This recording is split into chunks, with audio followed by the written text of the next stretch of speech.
Hey guys, it's Erin or Everyday Erin, and I am back with another video from the past.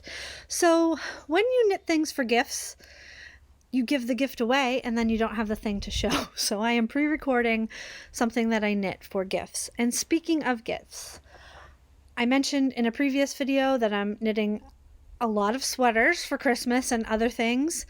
And my goal is to have all my knitting / crocheting done before Thanksgiving for Christmas, so then I can just enjoy Christmas. But even before that, my neighbor asked me if I could fix a sweater of his, and I'm going to show you it again. I showed it to you previously. This is a store-bought sweater, and it has many holes in it. This is probably the biggest one right here, and he actually asked if I could fix it, and I cannot fix this. I mean, maybe I could, but I don't have the yarn that it was made with. I'm pretty sure this was machine knit.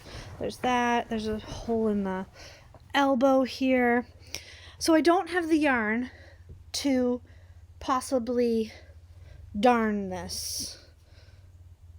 Yeah, it was made in China, so it was probably machine knit. Anyway, so this is the sweater, and he really likes it. And I said, unfortunately, I can't fix it. I said, but I can knit you one very similar. So I sat down with pen and graph paper, and I graphed out my version of this chart. And then there is some charting at the end of the cuff. Oh, look, there's another hole. Where is it? I just saw it. There's another hole here. So probably someone who is a little bit more skilled than I could have fixed this, but it would have taken me longer than just knitting another sweater. So I sat down last Sunday.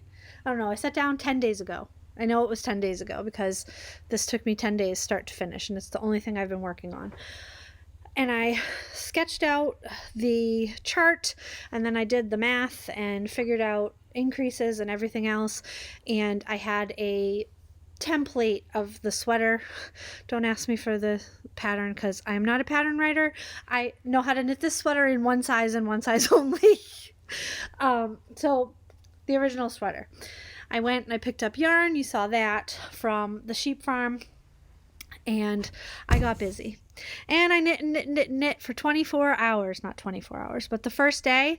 And I realized that I forgot the first increase. So I had to rip out everything I did for 2 days. Otherwise, I would have finished the sweater in 8 days. So 10 days later, I have a sweater and I love it.